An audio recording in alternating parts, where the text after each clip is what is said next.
ಶ್ರೀವಾರಿ ಕನ್ನಡ ವ್ಯಾಕರಣ ಚಾನೆಲ್ಗೆ ಸ್ವಾಗತ. 7ನೇ ತರಗತಿಯ ತಿಳಿ ಕನ್ನಡ ಪುಸ್ತಕದಿಂದ ಪದ್ಯ ನಿತ್ಯೋತ್ಸವ ಈ ಪದ್ಯದ ಒಂದು ನೋಟ್ಸನ್ನು ನೋಡೋಣ. ಅದೇ ರೀತಿಯಾಗಿ ನಿಮಗೆ ಈ ನೋಟ್ಸ್ ಯಾವ ರೀತಿಯಾಗಿ ಹೆಲ್ಪ್ ಆಯಿತು ಅಂದರೆ ನಿಮ್ಮ ಕ್ಲಾಸ್ ವರ್ಕ್ಗೆ ಸಂಬಂಧಪಟ್ಟಂತೆ ನನಗೆ ಈ 5 ಸ್ಟಾರ್ ಕೊಡುವ ಮೂಲಕ ಕಮೆಂಟ್ಸಲ್ಲಿ ತಿಳಿಸ್ಕೊಡಿ. ಮೊದಲನೇದಾಗಿ ಒಂದು ವಾಕ್ಯದಲ್ಲಿ ಉತ್ತರಿಸಿ. ಕವಿ ಕುವೆಂಪು ಅವರು ಭಾರತ ದೇಶವನ್ನು ಯಾರಿಗೆ ಹೋಲಿಸಿದ್ದಾರೆ? ಕುವೆಂಪು ಅವರು ಭಾರತ ದೇಶವನ್ನು ಯಾವುದಕ್ಕೆ ಕಂಪೇರ್ ಮಾಡಿದ್ದಾರೆ ಅಂತ. ಕವಿ ಕುವೆಂಪು ಅವರು ಭಾರತ ದೇಶವನ್ನು ತನ್ನ ತಾಯಿಗೆ ಹೋಲಿಸಿದ್ದಾರೆ. ಭಾರತ ದೇಶದ ಸಿರಿಮುಡಿ ಯಾವುದು? ಭಾರತ ದೇಶದ ಸಿರಿಮುಡಿ ಯಾವುದು? ಹಿಮಗರಿ ಅಂದರೆ ಹಿಮಾಲಯ ಪರ್ವತ ಭಾರತದ ಒಂದು ಕಿರೀಟದಂತೆ ಇರುತ್ತೆ. ಕವಿ ಕುವೆಂಪು ಅವರು ಗಂಗಾ ನದಿಯನ್ನು ಏನೆಂದು ಕರೆದಿದ್ದಾರೆ? ನಮ್ಮ ದೇಶದಲ್ಲಿರುವ ಗಂಗಾ ನದಿಯನ್ನು ಏನಂತ ಕರೆದಿದ್ದಾರೆ ಅಂದರೆ ಕವಿ ಕುವೆಂಪು ಅವರು ಗಂಗಾ ನದಿಯನ್ನು ದೇವಗಂಗೆ ಎಂದು ಕರೆದಿದ್ದಾರೆ. ಯಾವ ಬಿರುಕುಗಳನ್ನು ತೊರೆಯಬೇಕೆಂದು ಕವಿ ಹೇಳುತ್ತಾರೆ? ನಾವು ಯಾವ ಒಂದು ಬಿರುಕನ್ನು ತೊರೆಯಬೇಕು ಅಂದರೆ ಕವಿ ಕುವೆಂಪು ಅವರು ಮತದ ಬಿರುಕುಗಳನ್ನು ತೊರೆಯಬೇಕು ಎಂದು ಹೇಳುತ್ತಾರೆ. ಮತ ಅಂದರೆ ಕ್ಯಾಸ್ಟಿಸಮ್, ಹಿಂದೂ, ಮುಸ್ಲಿಂ, ಕ್ರಿಶ್ಚಿಯನ್, ಬೌದ್ಧಿಸ್ಟ್, ಅದನ್ನು ನಾವು ಏನು ಮಾಡಬೇಕು? ಫಸ್ಟು ತೊರೆದು ಹಾಕಬೇಕು.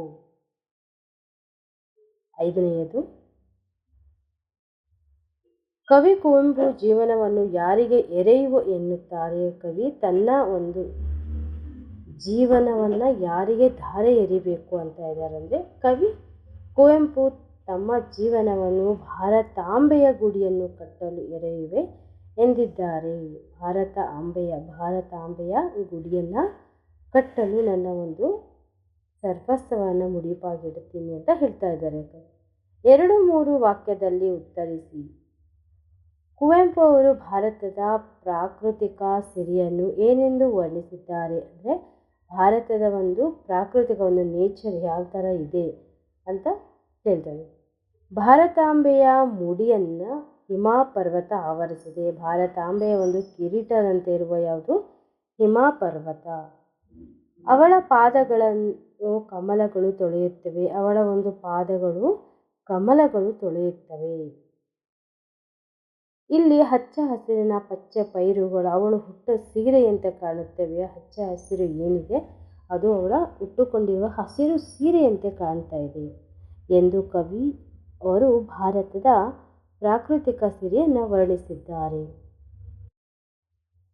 ನಮ್ಮ ಭಾರತ ದೇಶದಲ್ಲಿ ಹರಿಯುವ ಪ್ರಮುಖ ನದಿಗಳು ಯಾವುವು? ನಮ್ಮ ದೇಶದಲ್ಲಿ ಹರಿಯುವ ನದಿಗಳು ಸಿಂಧೂ, ಗಂಗೆ, ಯಮುನಾ, ತಪತಿ, ಕೃಷ್ಣ ಹಾಗೂ ಬ್ರಹ್ಮಪುತ್ರ. ಮತದ ಬಿರುಕುಗಳನ್ನು ಏಕೆ ತೊರೆಯಬೇಕು? ಮತಗಳ ಒಂದು ಬಿರುಕನ್ನು ನಾವು ಯಾಕೆ ತೊರೆಯಬೇಕು? ಅದನ್ನು ತೆಗೆದುಹಾಕಬೇಕು ಅಂತ ಹೇಳ್ತೇವೆ.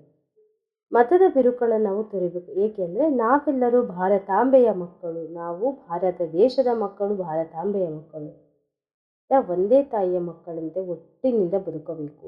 ನಮ್ಮಲ್ಲಿ ಮತಭೇದ ಇರಬಾರದು. ನಮ್ಮಲ್ಲಿ ಜಾತಿ ಭೇದ, ಹಿಂದೂ, ಮುಸ್ಲಿಂ, ಕ್ರಿಶ್ಚಿಯನ್ ಭೇದವನ್ನು ನಾವು ಮಾಡಬಾರ್ದು.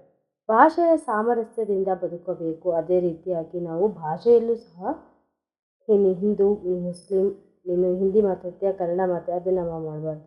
ಹಾಗಾಗಿ ಮತದ ಬಿರುಕುಗಳನ್ನು ತೊರೆಯಬೇಕೆಂದು ಕವಿ ಹೇಳಿದ್ದಾರೆ. ಸ್ವಂತ ವಾಕ್ಯದಲ್ಲಿ ಬರೆಯಿ. ನಿತ್ಯೋತ್ಸವ. ದೇವಾಲಯಗಳಲ್ಲಿ ಪ್ರತಿದಿನ ದೇವರಿಗೆ ನಿತ್ಯೋತ್ಸವ ನಡೆಯುತ್ತದೆ. ನಿತ್ಯೋತ್ಸವ ಅಂದರೆ ಒಂದು ಮಂಗಳ ಕಾರ್ಯ, ಶುಭ ಕಾರ್ಯ. ಉತ್ತುಂಗ ಕೊನೆ ಇರುತ್ತಲ್ವ ಅದು.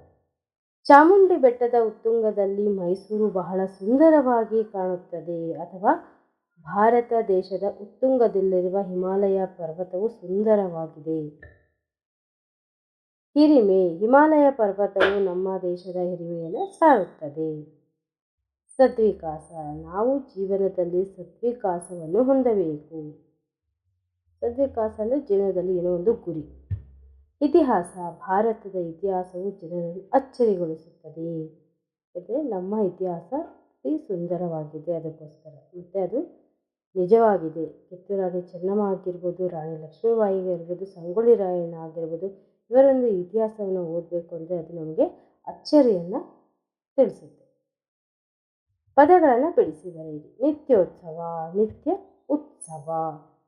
ಮನದುದಾರ ಮನದುದ ಆರ, ಲೋಹದದಿರ ಲೋಹದ ಅದಿರ, ಲೋಕಾಮೃತ ಲೋಕ ಅಮೃತ, ಸಿಂಹಾಸನ ಸಿಂಹ ಆಸನ.